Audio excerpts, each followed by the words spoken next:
December 16, 1944. 0530 hours. The Ardennes Forest, Belgium. The cold didn't just bite. It chewed. It gnawed through wool coats, field jackets, and long johns, settling deep into the marrow of the bone. Lieutenant Cal Miller lay in his foxhole, staring at the canopy of pine trees.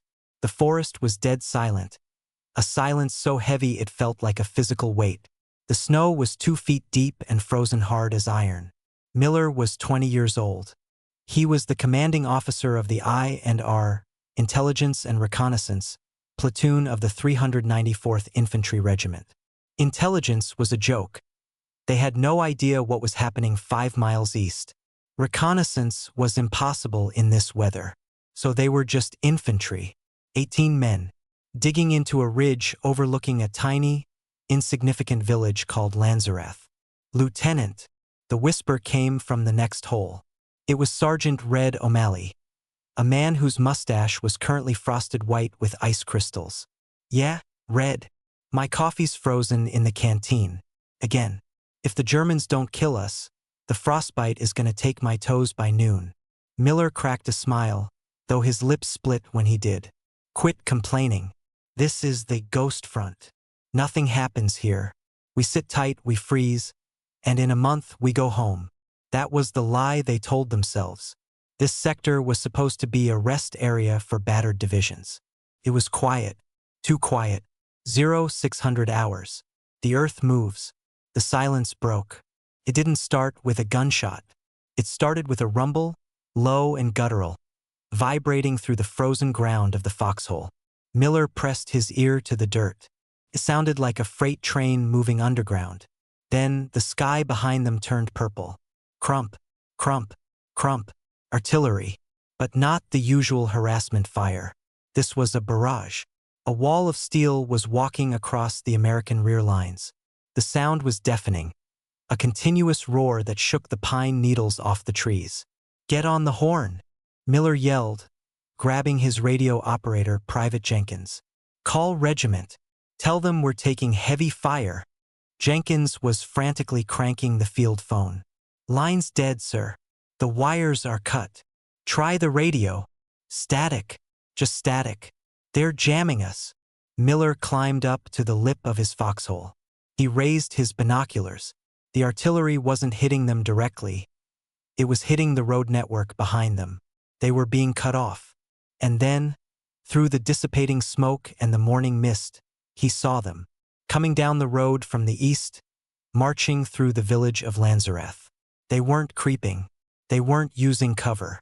They were walking 3 abreast, rifles slung over their shoulders, laughing. They looked arrogant. They looked like they owned the war. Miller adjusted the focus.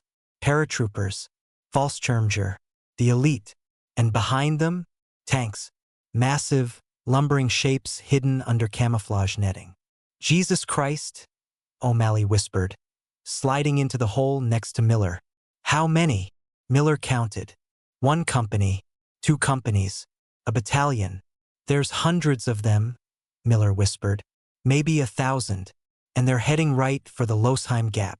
If the Germans got through the gap, they would split the American army in half. The only thing standing between this massive steel fist and the collapse of the Allied line was Miller's platoon. 18 men. What do we do, sir? Jenkins asked, his voice trembling. We fall back, right? We have to fall back. Miller looked at the road. The Germans were confident. They didn't know the Americans were on the ridge. They were walking right into a kill zone. Miller looked at his men. They were terrified. They were shivering. But they were looking at him, waiting for the order. If we run, Miller said, his voice hardening, they roll right over the 99th Division while they're sleeping. We can't run. Miller racked the bolt of his carbine. We let them get close, Miller ordered. We let the lead column get to the fence line. And then we unleash hell. We make them think they've hit a regiment. The ambush. The German column moved closer. The sound of their boots crunching on the snow drifted up the hill. They were singing. Miller watched the lead officer, a tall man in a gray greatcoat smoking a pipe. 200 yards. 150 yards. 100 yards. Miller's heart was hammering against his ribs like a trapped bird. He sighted in on the officer's chest. "Wait for it," Miller whispered to the line. "Wait." The officer stopped. He looked up at the ridge. He sensed something. The birds had stopped singing. "Now!" Miller screamed. Crack. Miller's carbine barked. The German officer dropped, his pipe flying into the snow. The ridge erupted. 2.30 caliber machine guns, manned by Corporal Garris and Private Pop Jensen, opened up. Rat-a-tat-tat-tat. The sound was a chainsaw of violence. The lead platoon of German paratroopers was shredded. They fell in heaps, cut down before they could even unsling their rifles. The snow turned red instantly. "Shift fire. Left flank." Miller roared. The Americans poured fire into the confused mass. It was a turkey shoot. The Germans panicked, diving into ditches, crawling behind fences. They had expected an empty road. Instead, they had walked into a buzzsaw. For 5 minutes, it was chaos. Then, the German discipline kicked in. Mortars. O'Malley yelled. Thump. Whoosh. Bam. German mortar rounds started walking up the hill. Dirt and shrapnel rained down on the GIs. "Keep their heads down," Miller yelled, firing his last round and jamming a fresh magazine into his carbine. The Germans pulled back. The road was littered with bodies, maybe 40 or 50 dead. Silence returned to the ridge. "Is everyone okay?" Miller called out. Garris took a splinter in the arm, but he's still shooting, O'Malley shouted back. Miller looked at his watch. 0800 hours. They had held them for 20 minutes. But down in the village, the engine noise was getting louder. The Germans weren't retreating. They were reorganizing. The second wave. Miller looked through his binoculars. He saw an officer down in the village, an SS commander, screaming at the paratroopers. He was pointing at the ridge, waving his pistol. They were forming up. Not a column this time. A skirmish line. 300 men. "Here they come," Jenkins yelled. "Hold your fire," Miller ordered. "Save your ammo. Let them climb." The Germans charged. They ran up the steep, snow-covered slope, screaming "Hurrah! Hurrah!" They were aggressive. They were fearless. They were also exposed. Miller waited. The tension was agonizing. 75 yards. 50 yards. He could see their faces. He could see the steam of their breath. He-ching. The machine guns opened up again. The tracers burned bright lines through the gray morning. The German line faltered. Men spun around, hit in the chest and legs, rolling back down the hill. But this time they didn't run. They went to ground. They started crawling. "Grenades!" Miller shouted. The Americans pulled pins and hurled pineapples down the slope. The explosions threw geysers of snow and mud into the air. The Germans returned fire. Mauser bullets snapped over Miller's head, chipping the bark of the log he was using for cover. "They're flanking right," O'Malley screamed. "They're trying to turn the line." Miller grabbed his carbine and scrambled out of his hole. He ran in a crouch, bullets zipping past his ears, over to the right flank foxhole. Private Billy Ford was there, fumbling with a jammed bar, Browning automatic rifle. "Give me that." Miller grabbed the weapon. He smashed the charging handle forward with the palm of his hand. He rested the heavy barrel on the log and looked down. A squad of Germans was 20 yards away, trying to sneak through the brush. Miller squeezed the trigger. Chug, chug, chug, chug. The heavy .30-06 rounds tore through the brush. The German squad disintegrated. Miller tossed the weapon back to Ford. "Keep it clean, Billy. Keep it firing." The attack broke. The Germans slid back down the hill, leaving another carpet of gray-clad bodies in the snow. The realization. Miller slumped back into his hole. He was panting. His hands were shaking, not from cold, but from adrenaline. "Status?" he rasped. "Ammo is getting low, Lieutenant," O'Malley reported. "Machine guns are down to 4 belts each. We're running out of grenades." Miller looked down at the village. The road was packed, bumper to bumper. Trucks, half-tracks, Panther tanks. He realized then what he was looking at. It wasn't just a battalion. It was the 1st SS Panzer Division, the Leibstandard Adolf Hitler, the Führer's personal guard, the spearhead of the entire invasion. Thousands of men, hundreds of tanks, and they were all stopped. A traffic jam stretching back for miles. Because of 18 guys on a hill. Miller laughed. It was a dry, hysterical sound. "Sir." Jenkins looked at him like he had cracked. "Don't you see, Jenkins?" Miller pointed at the traffic jam. "We stopped the war. We clogged the drain." But the laughter faded as he saw the movement in the village. They weren't sending paratroopers anymore. The men dismounting from the trucks wore camouflage smocks. They carried STG-44 assault rifles. They moved with a terrifying fluidity. SS Grenadiers. And they were dragging something behind them, a 20mm flak gun. They were pointing it up the hill. Miller looked at his watch. 1,000 hours. "Check your weapons," Miller said softly. "Fix bayonets if you have them." "Are we leaving, sir?" O'Malley asked. Miller looked at the endless column of enemies. He looked at the faces of his boys. 18 terrified kids who had just become the most important soldiers in Belgium. "No," Miller said. "We don't leave. We buy time. Every minute we hold them here is a minute the 99th gets to dig in." He gripped his carbine. "We hold until the last round," Miller ordered. "And then we throw rocks." Down in the village, the flak gun leveled out. The barrel pointed directly at Miller's face. December 16, 1944. 1,100 hours. The ridge. The world didn't end with a bang. It ended with a thump thump thump. The German 20mm Flak 38 was an anti-aircraft gun. It was designed to tear aluminum wings off fighter planes at 5,000 feet. When leveled horizontally at soft pine trees and human flesh at 300 yards, it was a woodchipper. "Get down!" Miller screamed, diving into the bottom of his hole. The air above them disintegrated. The 20mm explosive shells slammed into the tree trunks above the foxholes. They didn't just break the trees. They vaporized the wood, sending jagged splinters of timber, shrapnel made of nature, raining down on the platoon. It was terrifying. The noise was a rhythmic, mechanical hammer blow that shook the fillings in Miller's teeth. Branches the size of legs crashed down. Snow, dirt, and blood mixed in the bottom of the holes. "I'm hit!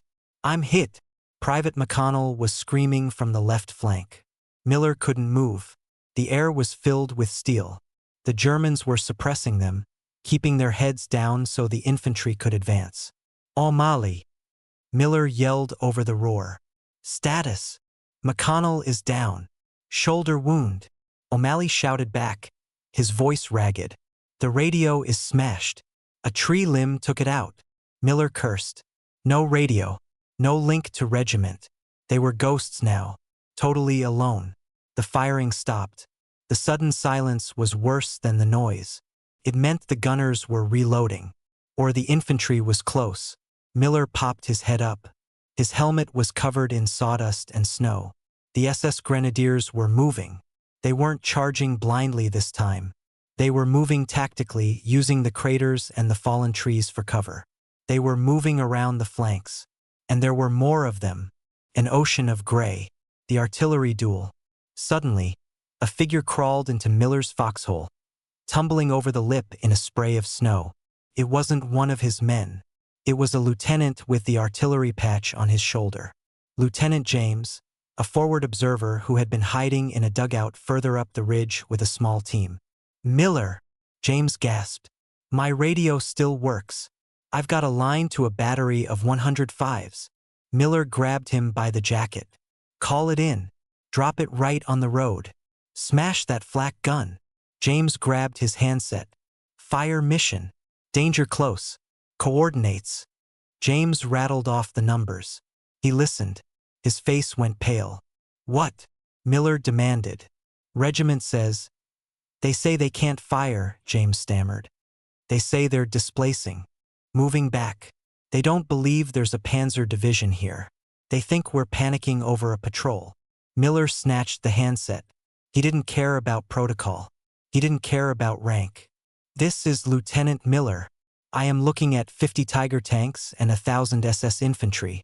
If you don't fire this mission, the Germans will be in Liège by dinner. Fire the damn guns. There was a pause on the line. Static. Then a weary voice. Copy, Lieutenant. 1 volley. 6 rounds. That's all we can give you before we pack up. On the way, James yelled. Seconds later, the whistling sound of incoming mail tore the sky. Crump, crump, crump, crump, crump, crump. 6 105mm shells landed in the village. It wasn't enough to stop the division, but it was a miracle of timing.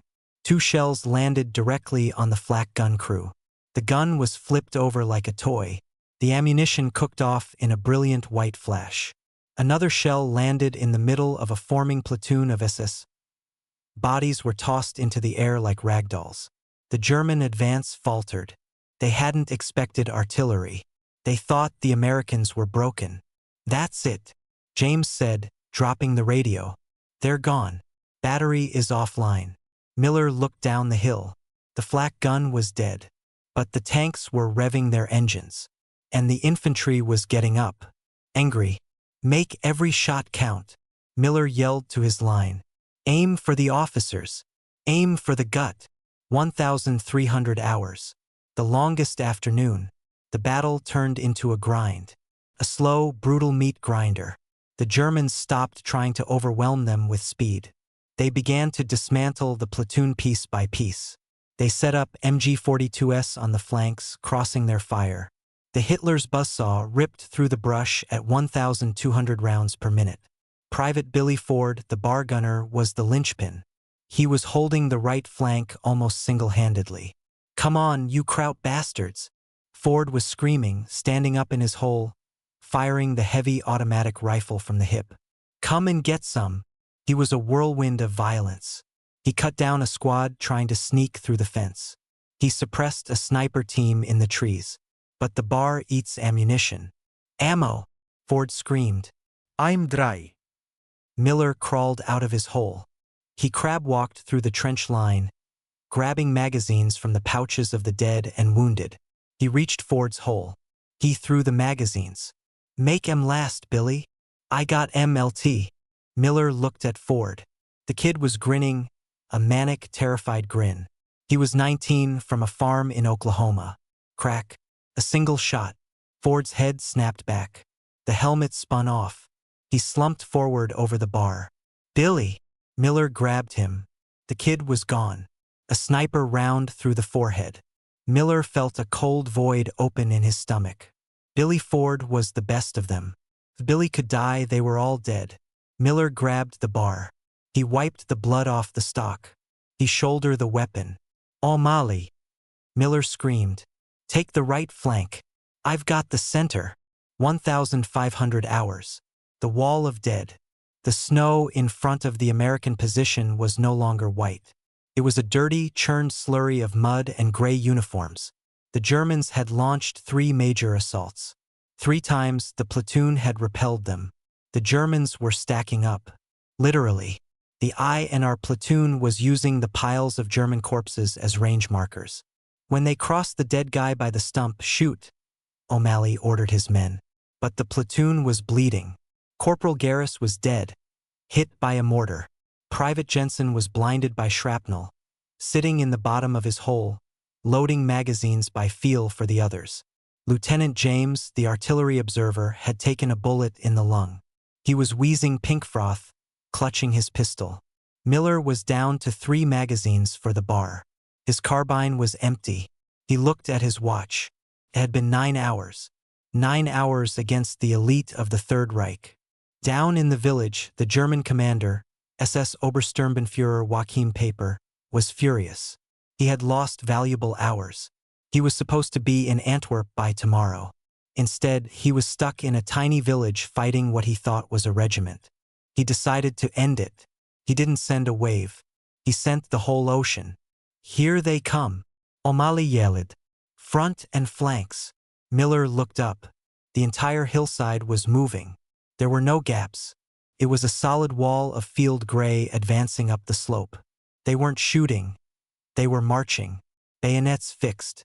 They knew the Americans were out of ammo. They were coming to finish it with steel. Fix bayonets, Miller ordered. It was a ridiculous order. 8 men with knives against 500. But the click of steel locking onto lugs echoed down the line. Miller checked the bar. 1 mag left. 20 rounds. Let them get close, Miller whispered. Let them look you in the eye. The Germans crested the final rise. They were 10 yards away. Miller could see the SS runes on their collars. He could see the sweat on their faces. Fire! The bar chugged. The last few Garens pinged. The front row of the SS assault dropped. But the second row stepped over them. A German grenade landed in Miller's foxhole. Miller didn't think. He kicked it. It exploded just outside the lip, the concussion slamming him against the dirt wall. His ears rang. His nose started bleeding. He stood up, dizzy, leveling the bar. Click. Empty. A German soldier jumped into the hole, swinging a rifle butt. Miller ducked, the wood grazing his shoulder. He drew his trench knife. He drove it into the German's thigh. The man screamed. Miller grabbed the German's rifle, ripped it from his hands, and smashed him in the face with the stock. But another German was there. And another. They were swarming the position. Hand to hand. O'Malley was screaming, swinging an entrenching tool like a battle axe. Fight them! It was a brawl now. A savage, primal struggle in the mud. There was no shooting, just the sound of grunts, screams, and the thud of wood on bone. Miller was tackled by 2 SS troopers. They pinned him to the bottom of the foxhole. One of them had a bayonet pressed against Miller's throat. Miller looked up at the gray sky. He thought of home. He thought of the 99th Division. Did we buy enough time? The German raised the bayonet to finish him. Wait! The shout came from above. An SS officer stood on the lip of the hole, pistol in hand. The soldier froze. The officer looked down at Miller. He looked at the bodies piled around the foxhole. He looked at the 18 men, half dead, half wounded, who had stopped a panzer division. The officer looked confused. He looked around, scanning the trees. Where are the others? The officer demanded in English. Miller spat blood onto the snow. He wheezed, his ribs likely broken. What others? Miller rasped. The regiment, the officer shouted. Where is the rest of your regiment? Miller started to laugh. It was a painful, bubbling sound. You're looking at it, Fritz, Miller whispered. We're it. The German officer's face went slack. He looked at his watch. He looked at the sun setting in the west. He realized what had happened. He realized that a handful of kids had just cost Germany the war. He lowered his pistol. He didn't shoot. He shook his head in disbelief. Get them up, the officer ordered his men. Do not kill them. These men are not normal. The aftermath. The firing died down. The silence returned to Lanzerath Ridge. Miller was hauled out of the hole. His hands were bound. He was shoved into a line with the survivors. O'Malley was there, bleeding from a scalp wound, but alive. Jensen was being led by the arm. Out of 18 men, only 1 was dead. Billy Ford. The rest were wounded, broken, but breathing. The German soldiers stood around them. They weren't jeering anymore. They were staring. They were offering cigarettes. They were looking at the Americans with a strange mixture of hatred and awe. Obersturmbannführer Paper drove up in his half-track. He looked at the small group of prisoners. 18, Paper asked his aide. You stopped my division for 12 hours? For 18 men? Paper looked at Miller. The German commander's face was a mask of fury, but he saluted. A quick, dismissive gesture. Get them out of my sight, Paper growled. We have lost the day. Miller stumbled down the hill. He looked back at the ridge. The snow was ruined.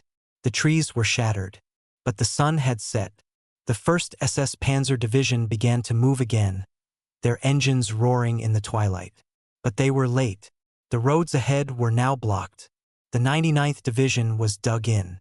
The element of surprise was gone. Miller didn't know it then, but the Battle of the Bulge had been decided on day 1. By a platoon that refused to read the odds. As they were marched toward the rear, O'Malley leaned into Miller. "Lieutenant." "Yeah, Red. I think my feet are finally warm." Miller looked down. O'Malley had lost his boots in the scuffle, standing in the bloody snow in his socks.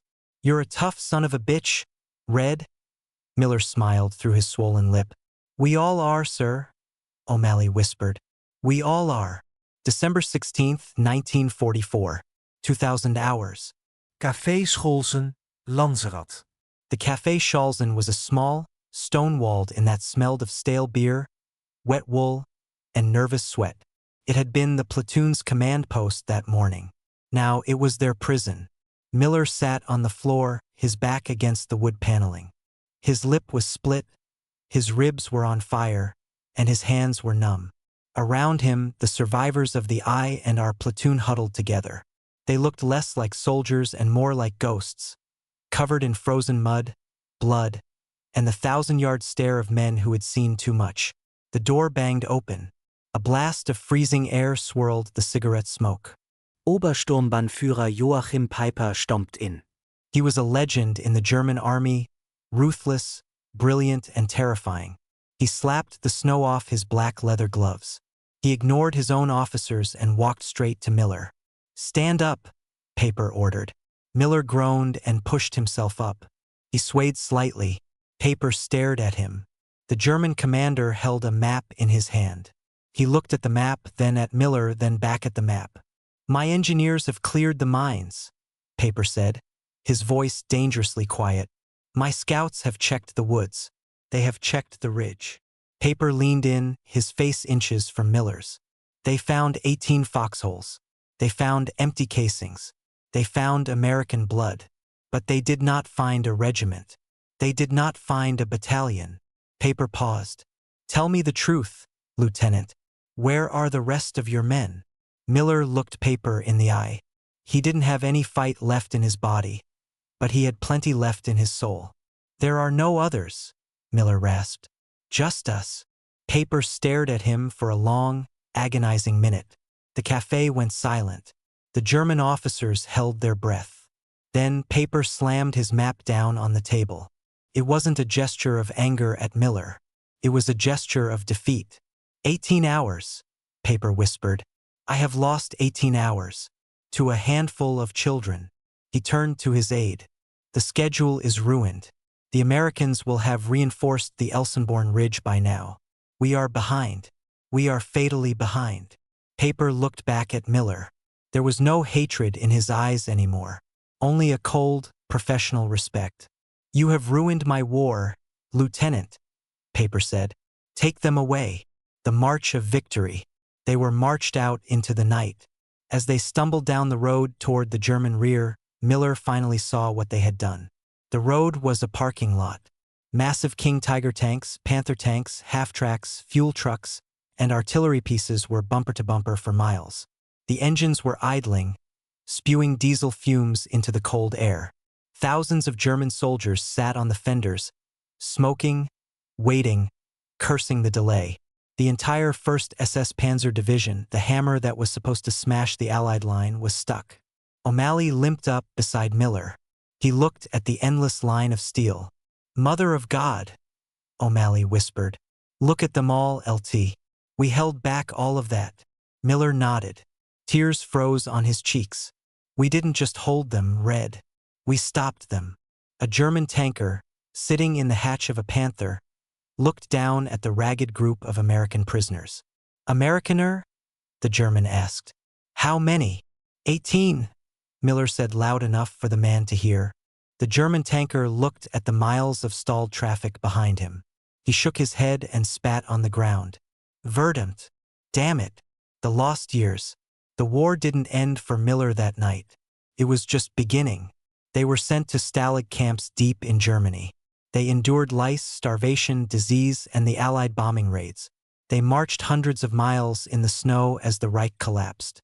When they were liberated in April 1945, they weighed 90 pounds. They were skeletons. They went home to an America that was celebrating. The parades were over. The confetti had been swept up. And nobody knew who they were.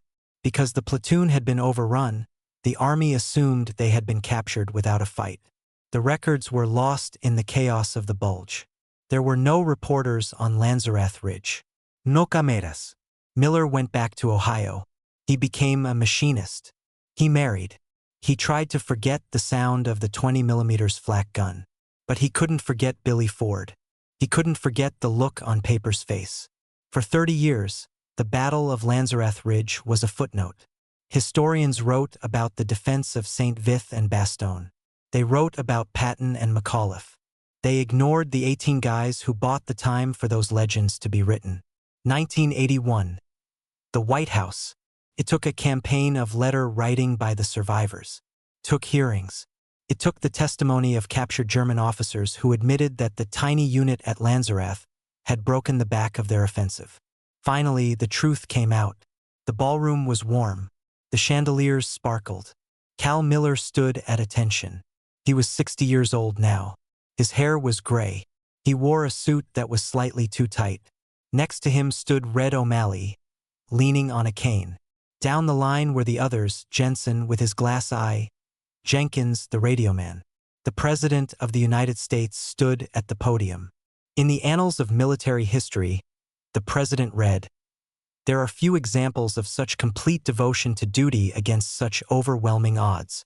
The Intelligence and Reconnaissance Platoon, 394th Infantry, is hereby awarded the Presidential Unit Citation." The President walked down the line. He pinned the ribbon on Miller's lapel. "They say you saved the Allied line, Lieutenant," the President said softly. Miller looked at the ribbon. He thought of the frozen foxhole. He thought of the dead Germans piled like cordwood. He thought of Billy Ford, forever 19, buried in the Belgian snow. "We didn't do it to save the line, Mr. President," Miller said, his voice cracking. "Why did you do it then?" Miller looked at O'Malley. He looked at the men who had stood beside him in the meat grinder. "We did it because we couldn't leave each other," Miller said. Epilogue. The Watch. 2004. Lanzerath, Belgium. The ridge is quiet now. The trees have grown back, tall and green. The foxholes are still there, shallow depressions covered in moss. An old man walked slowly through the woods. He stopped at a small stone monument that had been erected by the locals. Here held the I and our platoon. 18 men against a battalion. Cal Miller knelt down. It was hard on his knees. He reached into his pocket and pulled out a small object. It was a Zippo lighter. Scratched, dented, rusted. It had belonged to Billy Ford. Miller had carried it for 60 years. He placed it on the stone. "We made it, Billy," Miller whispered to the wind. "They finally know." He stood up and looked down at the village. The road was peaceful. Cars drove by, unaware that on this spot, the world had held its breath for 18 hours. Miller checked his watch. It was 1,000 hours. The exact time the 1st SS Panzer Division had supposed to be in Antwerp. Miller smiled. A slow, satisfied smile. "Still late," he chuckled. He turned and walked back down the hill, leaving the ghosts of Lanzerath to their eternal watch. They had held the line. They had done their job. And against odds of 100 to 1, they had won the only thing that mattered: time.